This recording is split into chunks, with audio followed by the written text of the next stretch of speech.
Eu sou sacerdote na Igreja da Inglaterra. E eu amo a Igreja da Inglaterra, eu amo a Igreja Anglicana, mas enquanto a Igreja Mundial cresce rapidamente, a Igreja da Inglaterra tem tido declínio constante. Temos perdido tantas pessoas que algumas delas já especulam que até mesmo Deus talvez tenha deixado a Igreja da Inglaterra. Saiu um artigo na revista Private Eye intitulado Deus deixará a Igreja da Inglaterra.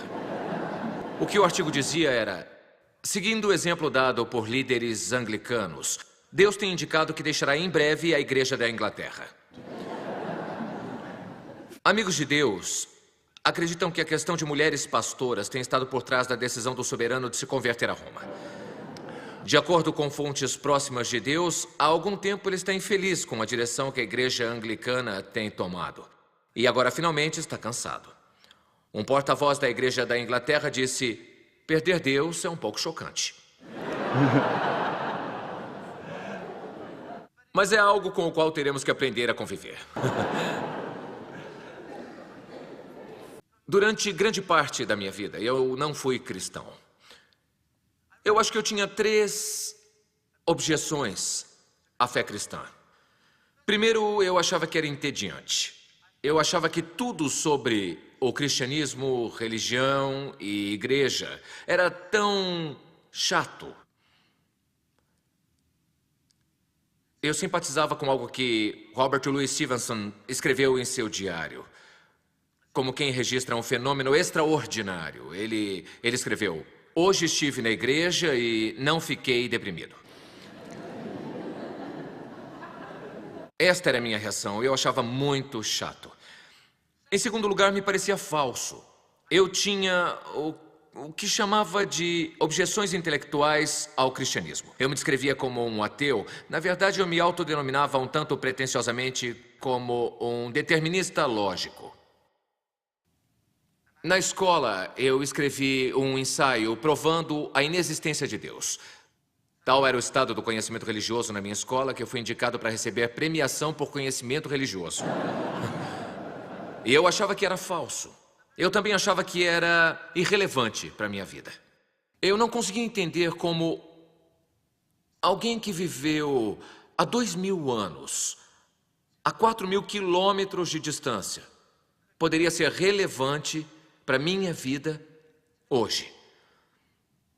Na escola, nós cantávamos um hino muito bonito. Ele chamava-se Jerusalém. Será que aqueles pés, significando os pés de Jesus, em tempos remotos, andaram sobre as montanhas verdes da Inglaterra? Todos sabíamos que a resposta era não, não andaram. Jesus nunca chegou perto da Inglaterra. Isso parecia totalmente irrelevante para a minha vida. Ao mesmo tempo, eu acho que eu era um tanto quanto ignorante. Eu não sabia muito sobre cristianismo. E em nossa sociedade secularizada, isso é verdade para muitos. Uma das funções que eu tenho aqui é ser capelão assistente no hospital de Brompton. E uma das coisas que fazemos é circular domingo pela manhã oferecendo Santa Ceia às pessoas. E às vezes, quando dizemos às pessoas, você quer a Santa Ceia? Temos respostas inusitadas. O capelão de um hospital fez uma lista de respostas inusitadas de pacientes a esta pergunta. Um homem disse ao responder à pergunta, você quer a Santa Ceia? Ele disse, não, obrigado, eu sou da Igreja da Inglaterra. Outro disse, não, obrigado, eu pedi cereais.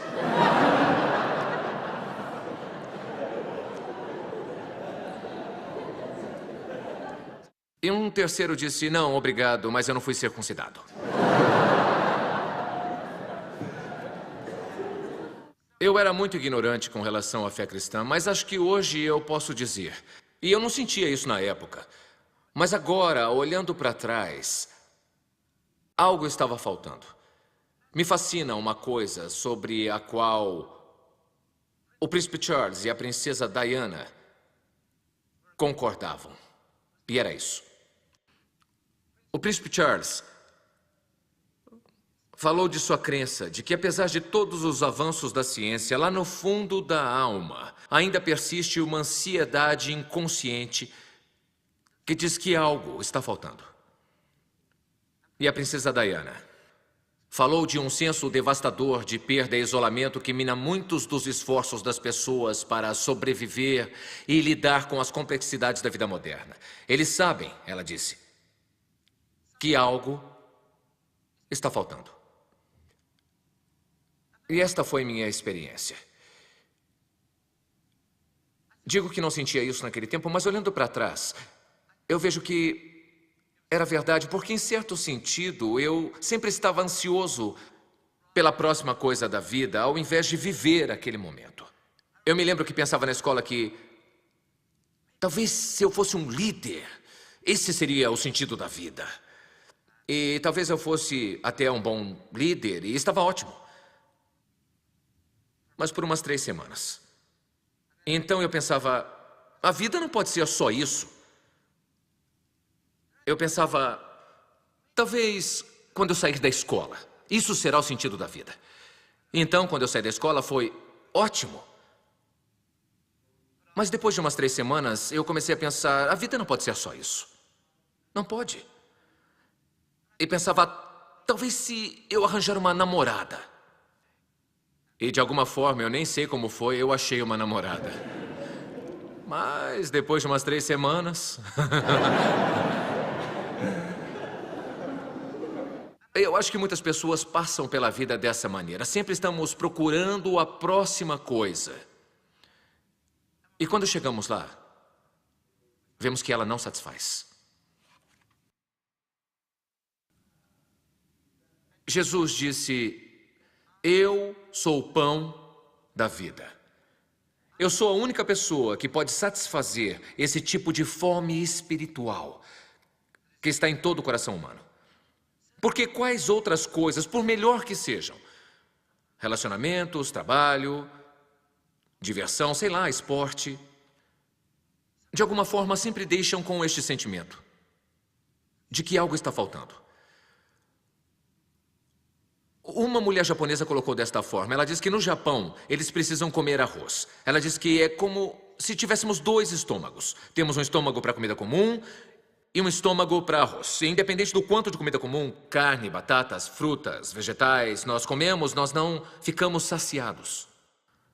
Até que tenhamos comido arroz. Acho que se Jesus estivesse falando com ela, ele teria dito, eu sou o arroz da vida. Eu sou a única pessoa que pode satisfazer este outro estômago. Provavelmente o melhor colunista de nossa geração, Bernard Levin, sempre dizia que não era cristão. Certa vez ele disse, pela 40ª vez, eu não sou cristão. Ele escreveu assim, países como o nosso estão cheios de pessoas que têm todo tipo de conforto material que desejam. Além de bênçãos imateriais, como uma família feliz. E mesmo assim elas levam uma vida cheia de desespero, sem nada entender, além do fato de que há um vazio dentro delas. E por mais que tentem preenchê-lo com enormes quantidades de comida e bebida, que consumam novos carros e televisores, desfilem por suas rodas sociais com filhos bem equilibrados e amigos leais, ainda assim continua a doer. Jesus disse, eu sou o pão da vida. Eu sou a única pessoa que pode satisfazer esta fome. Agora, o que é isso? Jesus disse, eu sou o caminho, a verdade e a vida. Em primeiro lugar, isto.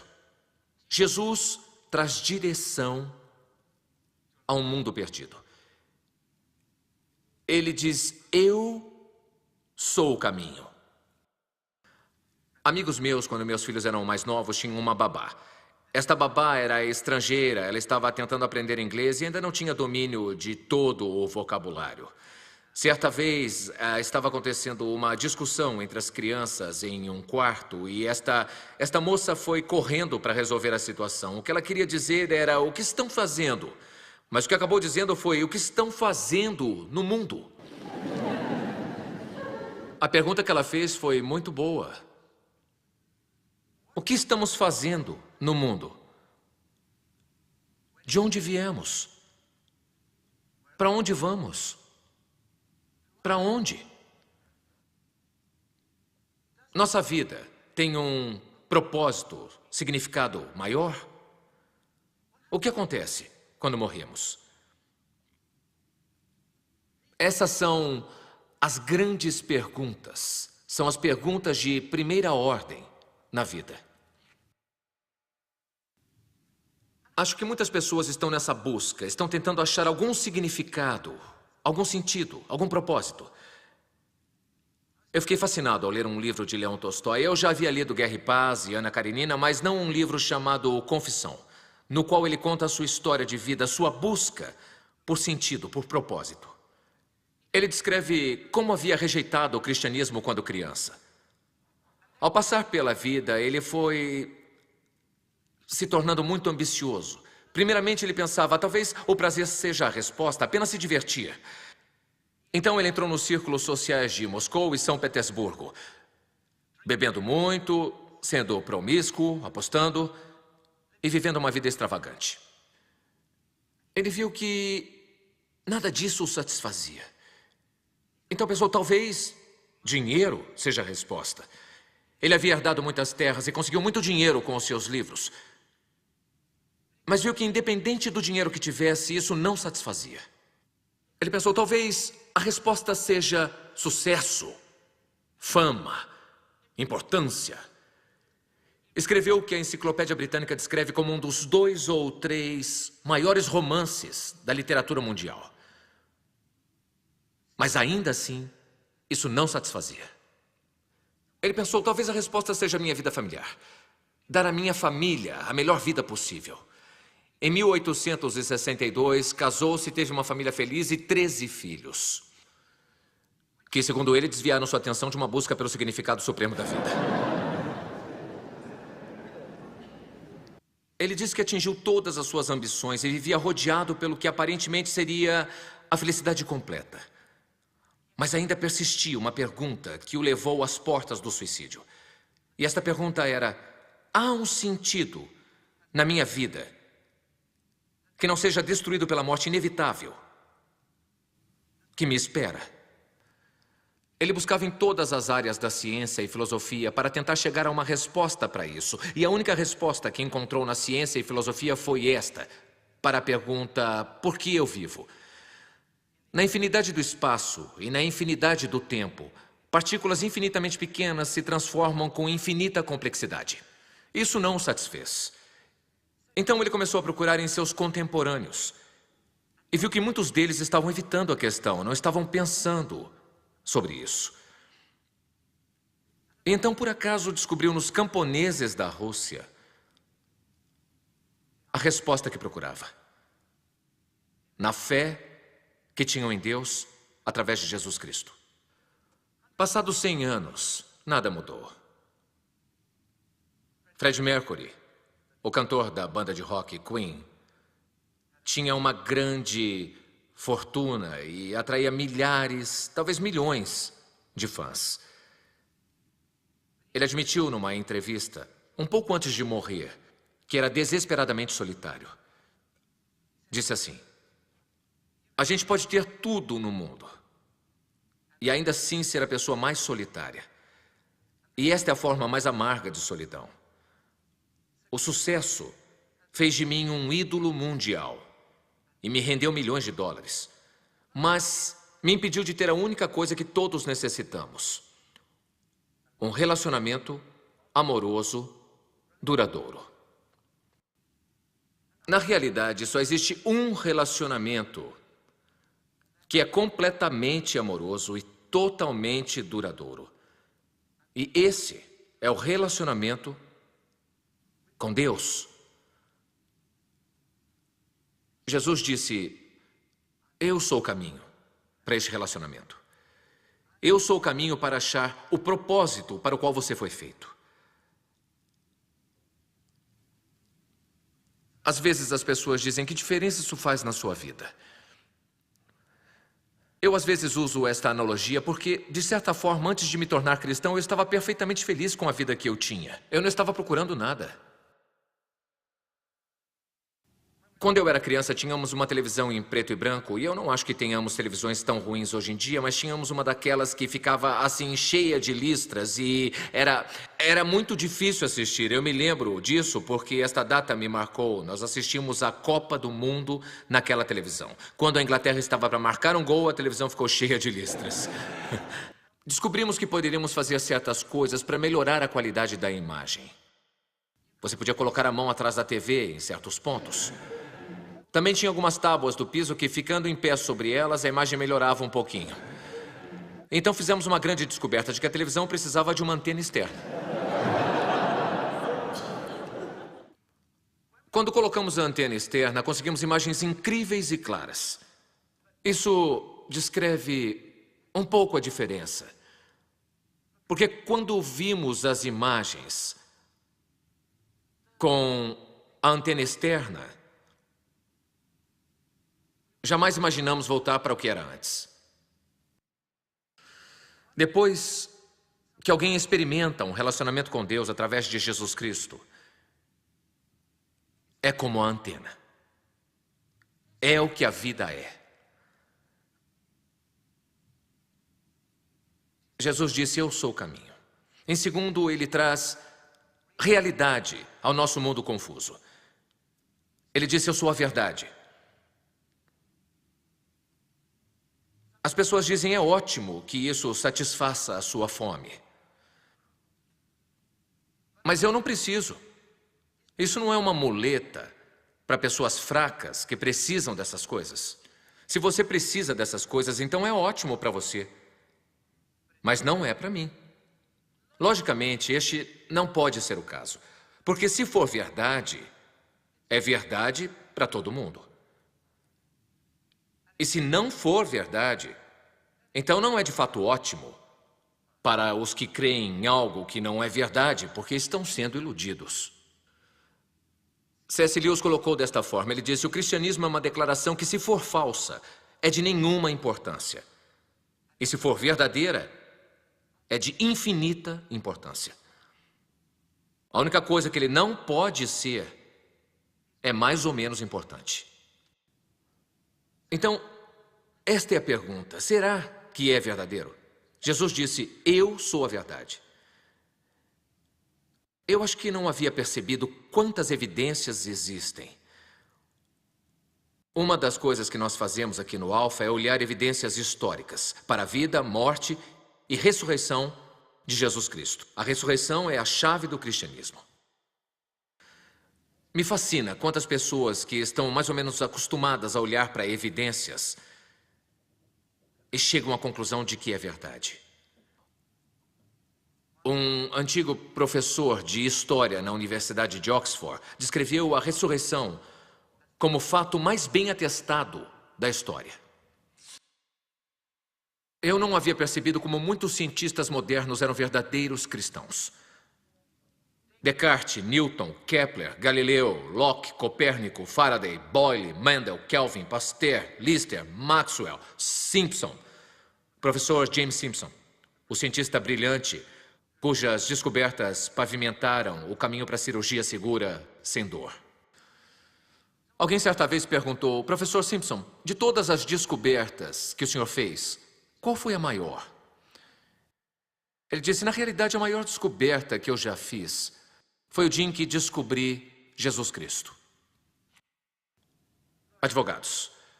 Provavelmente o maior advogado da segunda metade do século XX foi Lord Denning. Lord Denning ficou no topo da profissão legal por 50 anos. Ele também era presidente da Sociedade Cristã de Advogados. Ele havia olhado a evidência e concluído que era verdadeira. Mas quando Jesus disse: eu sou a verdade, ele estava falando mais do que a verdade intelectual. O entendimento hebreu disso era a verdade conforme experimentado. E há uma grande diferença entre um tipo de conhecimento intelectual e um conhecimento pessoal, entre a cabeça e o coração, digamos.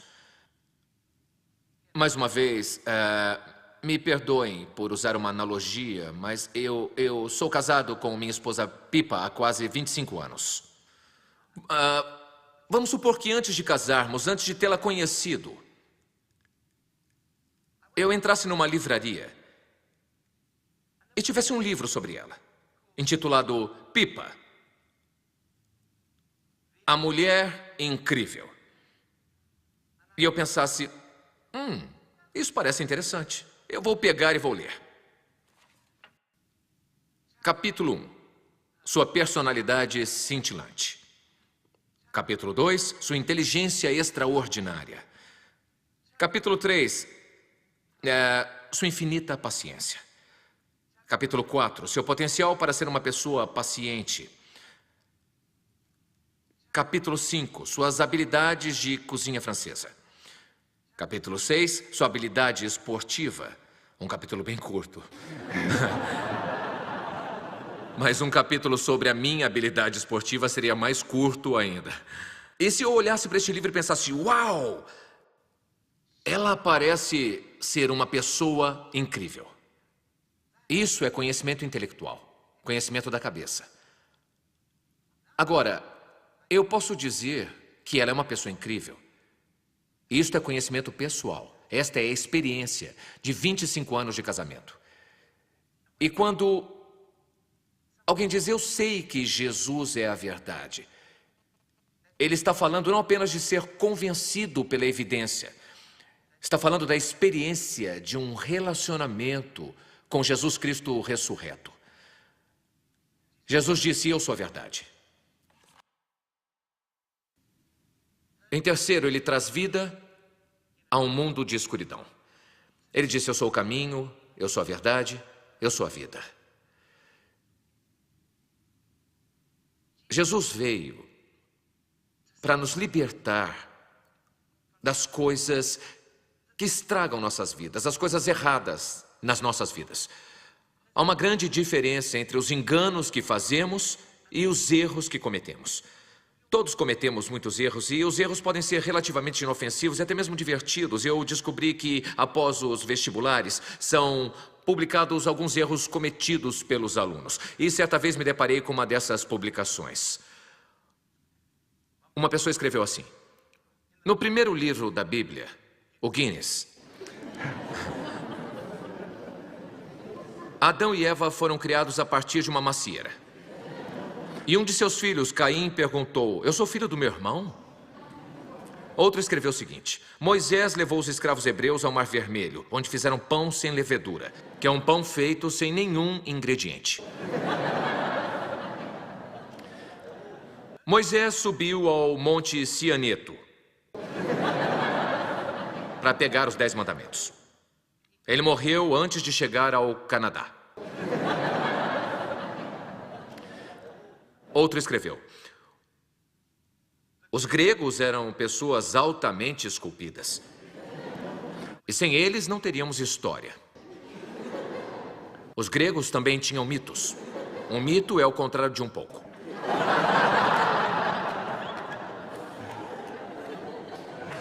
Outro escreveu, Sócrates era um famoso professor grego que dava conselho às pessoas. Eles mataram ele. Sócrates morreu de overdose de núpcias. Após sua morte, sua carreira sofreu um declínio dramático. Outro escreveu assim, Júlio César se extinguiu nos campos de batalha de Gália. Aídes de Março o assassinou porque acharam que ele seria rei. Morrendo, ele disse, até tu, Brutus.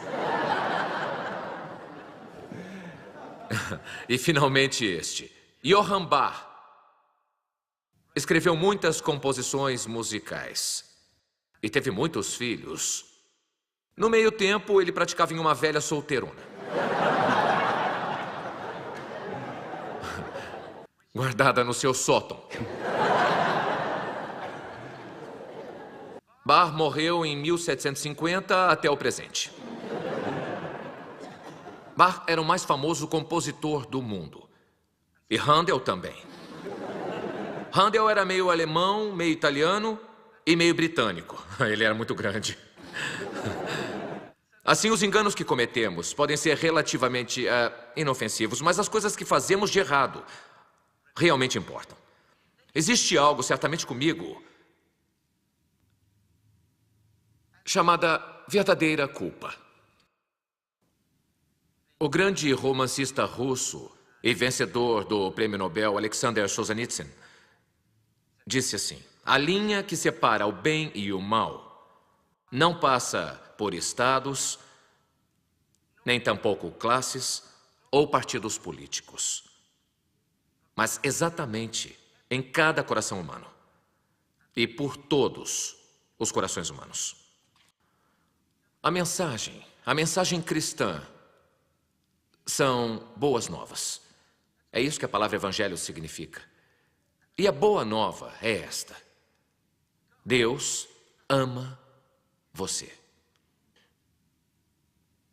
E Ele ama você e eu tanto que Ele veio na pessoa de seu Filho, Jesus Cristo, para viver e morrer por nós. E na cruz, Jesus levou tudo que eu e você já fizemos de errado, dissemos de errado, pensamos de errado. Ele morreu em nosso lugar. Ele morreu por você e Ele morreu por mim. Na realidade, se você tivesse sido a única pessoa, Ele teria feito por você ou por mim. Ele nos ama tanto assim. E por causa disso, é possível nossa culpa ser removida. Ele veio para nos livrar da culpa. Ele veio para nos livrar do vício, das coisas na nossa vida que odiamos e estão apegadas a nós. Ele veio para nos livrar do medo da morte e todos os medos que o acompanham. Porque Jesus não morreu somente por nós. Ele ressuscitou dos mortos. Ele venceu a morte. Ele nos libertou para conhecermos a Deus, ter um relacionamento com Deus. Ele nos libertou para mudarmos, para sermos o tipo de pessoa que profundamente desejamos ser. Ele envia seu Espírito para viver em nós, para começar a nos mudar. O fruto do Espírito começando a crescer: amor, alegria, paz, paciência, bondade, amabilidade. Ele nos libertou para amar com novas dimensões, porque experimentamos o amor de Deus por nós, sendo colocado em nossos corações pelo Espírito Santo. Isso nos dá um amor totalmente novo por todas as pessoas, por Deus e pelo mundo à nossa volta. Então não é apenas ter um ótimo sentimento, é sair e fazer a diferença em um mundo que desesperadamente precisa de transformação. Agora, não é necessariamente fácil. Eu não acho que seja fácil ser um cristão hoje. Acho que hoje, vivendo nesta parte do mundo, é muito mais difícil ser um verdadeiro cristão do que não ser cristão. Eu fiquei fascinado ao ver uma entrevista no jornal Sunday Times com Alice Cooper, o músico de rock. O que foi escrito foi que Alice Cooper tem um obscuro segredo. O roqueiro de 53 anos é um cristão. E nesta entrevista, Alice Cooper descreve sua conversão ao cristianismo. Mas não tem sido fácil combinar a religião e o rock. Ele diz o seguinte: é a coisa mais rebelde que eu já fiz. Beber cerveja é fácil. Destruir um quarto de hotel é fácil. Mas ser um cristão, isso é difícil. Esta é a verdadeira rebelião.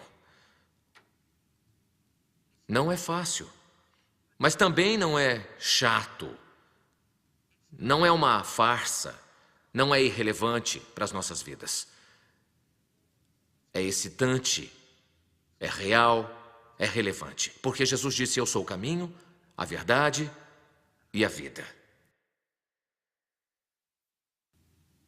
Eu não sei como você responde ao que nós vimos esta noite. Eu acho que existem várias reações distintas possíveis. Alguns de vocês podem dizer, bom, eu nunca estive neste lugar antes, eu nunca ouvi do curso Alfa, mas eu sei exatamente do que está falando.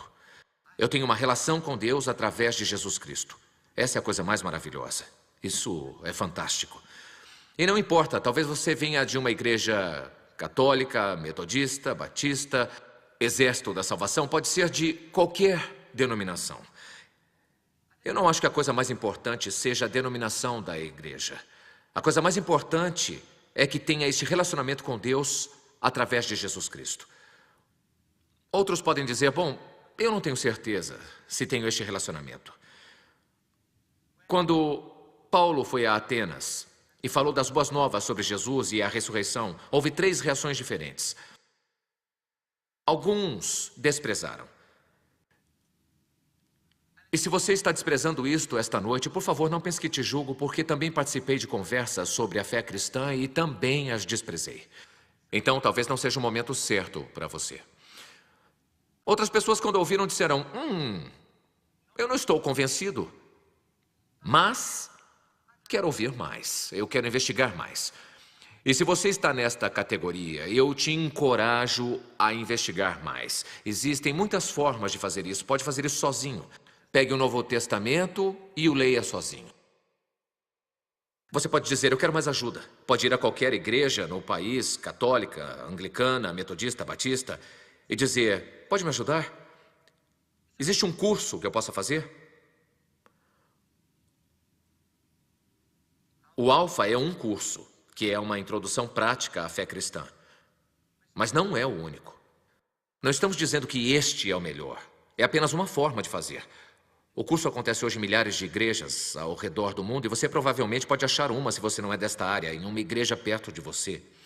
Ou se você gostaria de vir aqui, será um prazer recebê-lo. Mas essa não é a questão. A questão é que se é verdade, é de infinita importância. E deve valer, vamos dizer, 10 noites de quarta-feira investigando para descobrir se você acha que é verdade. A terceira categoria, quando Paulo foi a Atenas, é que alguns creram. Eles ouviram uma vez e disseram, eu gostei muito disso.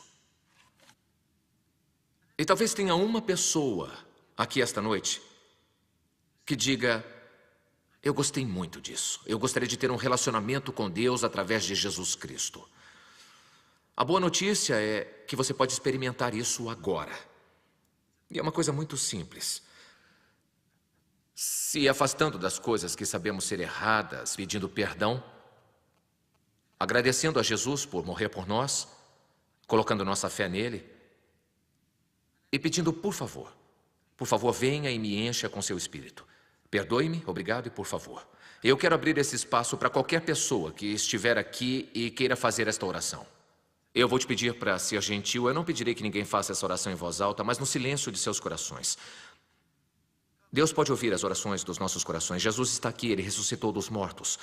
Mas para que seja possível, para que alguém queira fazer esta oração, você faria a gentileza de fechar os olhos por um momento ou abaixar a cabeça para dar àquela pessoa que quer fazer a oração uma chance digna de fazê-la.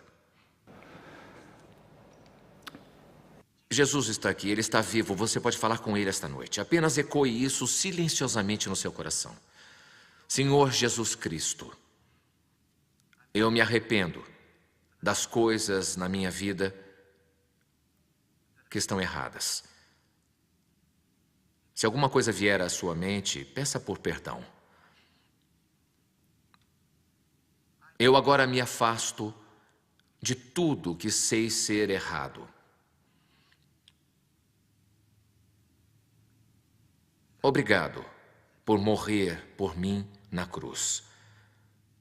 Eu agora recebo o teu perdão.